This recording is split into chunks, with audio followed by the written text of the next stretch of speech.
Happy Monday, ladies and gentlemen. Did you miss me? I truly missed you guys, as I do every time that we're away on business. And we spent the last week talking with central banks, European policymakers, and companies like Bosch, the European Financial Planning Association, so on and so forth. And I've actually managed to film a lot of interviews from the prior week that I'll be hopefully releasing soon, providing we get the okays and the checks from the individuals that we need to.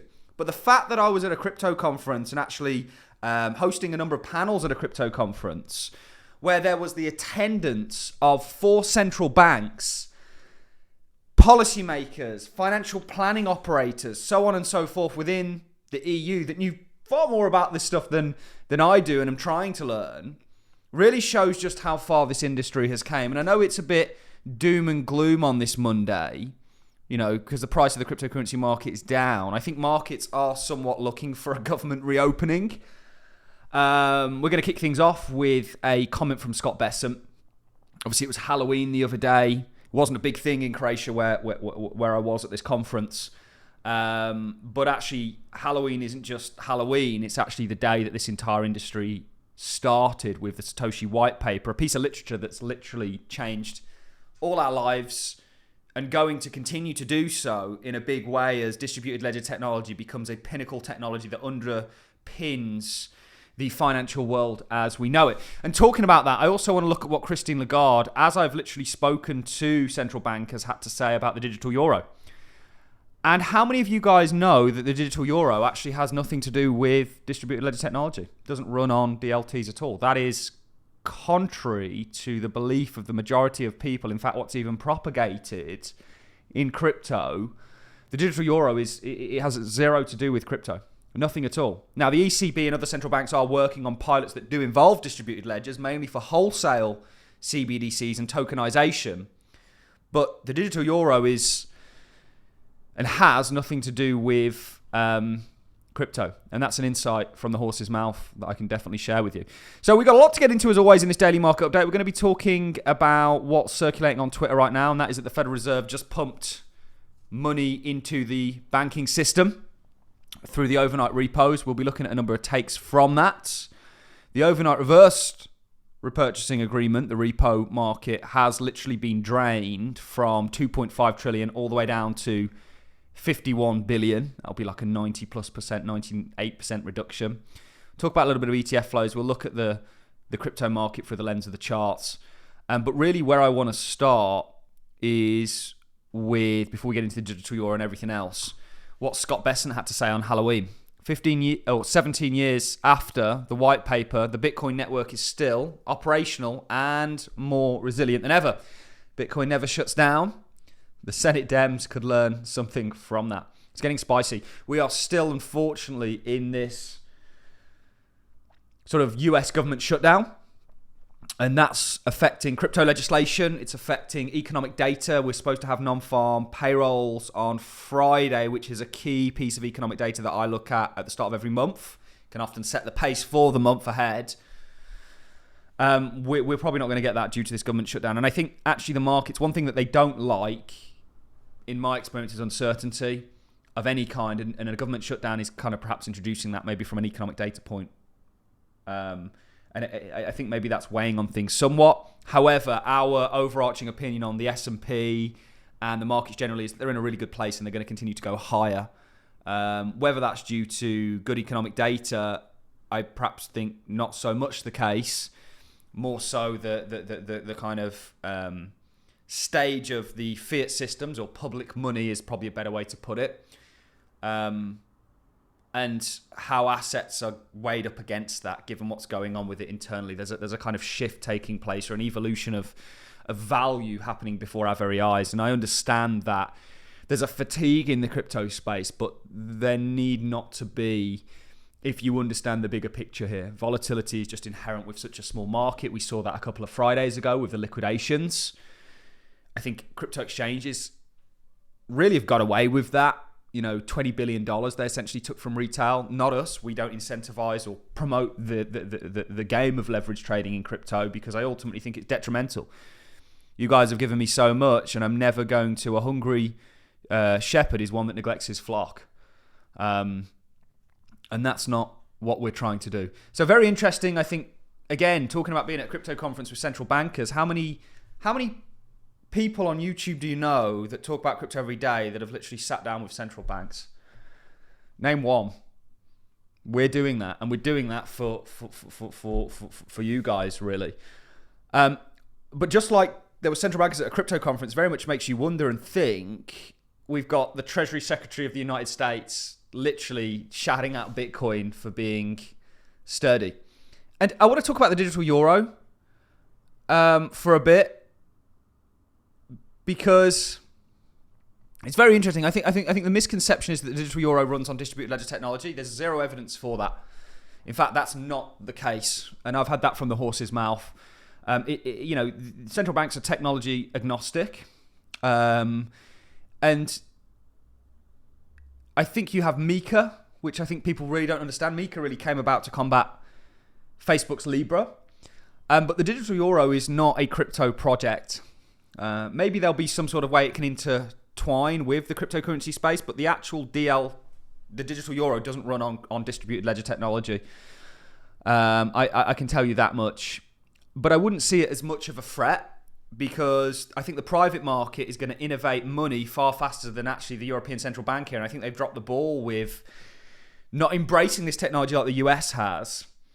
And if you think about how fast crypto moves and where the sort of stablecoin market will be, which is predominantly dominated by the US, and we will see a rise, I think, with people now getting MiCA compliant of euro stablecoins. There needs to be for them to stay competitive.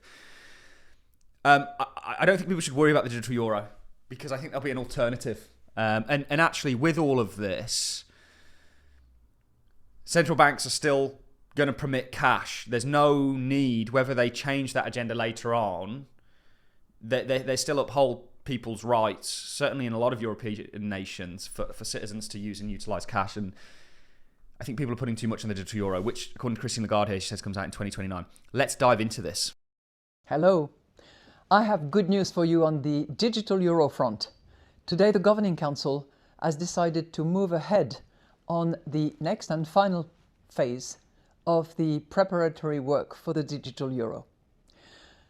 The other good news is that on October 23rd, the European Council has asked us and all those involved to accelerate the process so that we can roll out the digital euro as early as possible. This is important because as much as banknotes will continue to circulate, we want cash to be in the form of digital euro as well, so that you can circulate banknotes and click cash with the digital euro. More work is going to be done in the next few months, and if we receive the approval by the European Parliament in the course of 26, we'll be able to pilot the digital euro as of 27. And if the pilot is conclusive and positive, it will be a formal rollout in the whole of Europe in 2029. This is a big project because the euro is our currency, your currency. It brings us together. It's a symbol of trust in our common destiny. So off we go with the digital euro in that next and final phase of the preparation. In my opinion, you don't need to worry about the digital euro. It's not a crypto-enabled currency. It is a CBDC, but it doesn't use crypto technology, distributed ledger technology. 2029, which will be upon us before you know it. You know, time goes fast. Certainly as you get older, the older you get, the faster time goes. But think about where the private market of stablecoins will be by that time. I remember interviewing, it might have been Qantas, and I think they work with a Dutch central bank. And they're looking to facilitate a euro stablecoin. And I remember a comment that he made about it being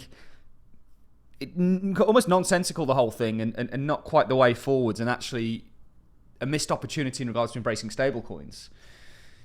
And the private market in public markets, there needs to be this correlation. And there perhaps will be with tokenization and treasuries and things like this. But I really wouldn't worry about this. I did want to clear up, having got the insight that I have from the past week or so, that effectively, this is not a DLT project, the digital euro. It's literally just a digital euro that can do things like combat the fact that most American companies operate European money in terms of Visa, these sort of companies. It's a way for them to take back a bit of sovereignty, but also they might actually hurt the private market participation. And we'll see where the stablecoin race is. Stablecoins are really what you want to watch, not the digital euro. Let's talk about a very interesting topic that's sort of swirling around X right now. This is from literally yesterday. My next essay, this is from Arthur Hayes, dropping next week, will explore how usage of the standing repo facility in the Fed's new stealth money printing vehicle, when money gets tight, SOFR, is Fed funds. The Fed prints by lending through the SRF. It's interesting, this. There's a lot of reports on it. We know they're looking to sort of taper off QT. We know they're on a kind of easing cycle, or we believe they are. And I think that does well for markets. I think we're following a 2024 1998 playbook for the Fed funds, and that's resulted in a really good run for the S&P. It's already started to run from when we said this was the case to now, and that should do well for crypto. I think crypto is just suffering from fatigue in regards to retail in there. I think from still Friday's events, we're still feeling the ripples and vibrations. That's just how it is. We're here to roll with the punches with you guys and help you do that. We're ultimately here also to keep people focused on the bigger picture. This technology is the future. I spoke also last week with an MIT professor, the head of decentralized coding, or she previously was. She may still be. And we spoke about why decentralization is important. And it's not just cool because it's cool and it kind of, these freedom aspects to it. It's actually a major technological innovation or upgrade in regards to moving away from centralized systems and the bottlenecks that they have, and actually being able to expand whatever system it is you're trying to with decentralization to make it more resilient, efficient, scalable. And that's why these DLTs win. And I think the financial world's really going to benefit from that. This is another tweet on this.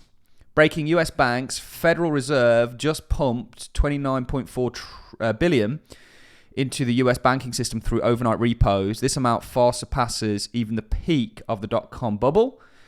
Probably fine, carry on. The note goes, I love how people keep saying it was worse than the event that shall not be named that happened in 2020. You boomer bar chart. If your one data point where it was worse was a global pandemic that the world wasn't ready for, is your gotcha moment, you're lost in the plot. I don't understand 100% what's going on with this. I'm just looking at some takes. This is from Tom McClellan. On Friday, the 31st of October, the Fed had some liquidity issues to deal with in the reverse repos, RRPs, that rose to 50 billion. We'll look at this in just a second, which is sort of normal for an end of month, but it had been creeping that way after effectively hitting zero. The RRPs pull money away from the stock market with a 5 TD lag time.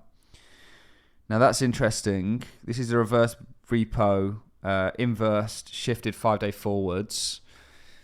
And I think that makes sense. If you look at the stock market under the context of the reverse repo getting drained, you can see the correlation here. I mean, it isn't always very apparent. But actually, for them to be filling this up again, you can see it effectively was at zero, and then they pumped it up. They've drained this right the way down. So this isn't necessarily a majorly amazing thing for the S&P, but it's not something that I entirely 100% understand. But what we are going to do is get somebody on the show to talk to us about this. It goes to say on the same day, October the 31st, the Fed also did 50 billion of regular overnight repos, not reverse, the biggest since the crash of 2020. They stopped needing to do repos then because of the $1 trillion per month of QE4. I'm not sure what is happening, but it signals banking stress of some kind. So this is a situation that ultimately needs to be watched. And this is perhaps uncertainty for markets, and we are seeing a bit of a negative open, certainly for the cryptocurrency space. We shall see how the likes of the S&P opens up today. Maybe it wants to close this gap. Our ultimate opinion, and we've been very right on it thus far, is that the S&P continues higher and is now in a new bull market, having engulfed its entire, what we would look at technically as a bear market, being the 21% plus crash that we had. That's certainly been the case the last 9 times out of the many that we've seen. So we will keep you up to date on what's happening with the repo markets. I'm not entirely sure, I have to be honest, and I think neither is X. Bitcoin, we've got all the sort of technical merit in the world for Bitcoin to continue to go higher. It is at a bit of a stall box. This is very much a range that I would like us not to break to the downside of. You are slightly broadening here in this range, broadening sort of top, which could lead to further downside. We're not trying to trade short term. We're in it for the longer trajectory of where things are going, and we certainly have been very right thus far, having got back into the markets here, and do believe this is just going to set up for more continuation. The most important chart for me is the total 2, which everything excluding Bitcoin and Ethereum. I think this ultimately sets up a cup and handle, and we see a continuation on the back end of it. But I understand the fatigue and the kind of what would be the right word? Uncomfortability of being a crypto investor, certainly an altcoin investor right now. That will pass, and that's unfortunately how this game goes. It's never been different. Markets don't top on depression and fatigue. They top on excitement and FOMO, and we're yet to see that. And we haven't really seen an alt season yet, but that is, personally, I believe, to come. That's really it from me, guys. Really happy to be back. I wanted to throw that in with the digital euro because it gets mixed in with being a crypto project. It's not. The ECB are exploring distributed ledger technology for things like wholesale CBDCs and tokenization.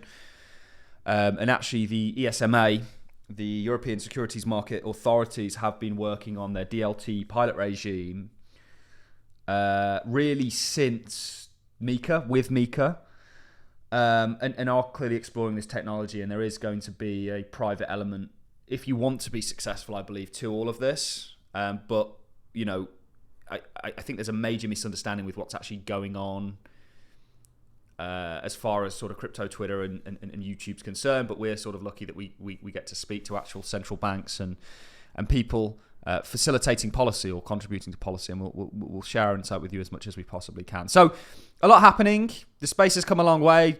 Treasury, Besant talking about Bitcoin and its resilience, unlike the government. Don't worry about the digital euro. What's taking place with the Fed pumping money into the overnight repurchasing agreements? I'm not 100% sure. There is perhaps a correlation between that money going back into this market, and it could be viewed almost as future liquidity, and the market's not doing too well on the back end of it. Certainly it's been getting drained. Markets have been doing well as that's potentially a source of liquidity, and now it's getting refilled. Maybe not amazing, but definitely is, that'll probably come back out at some point.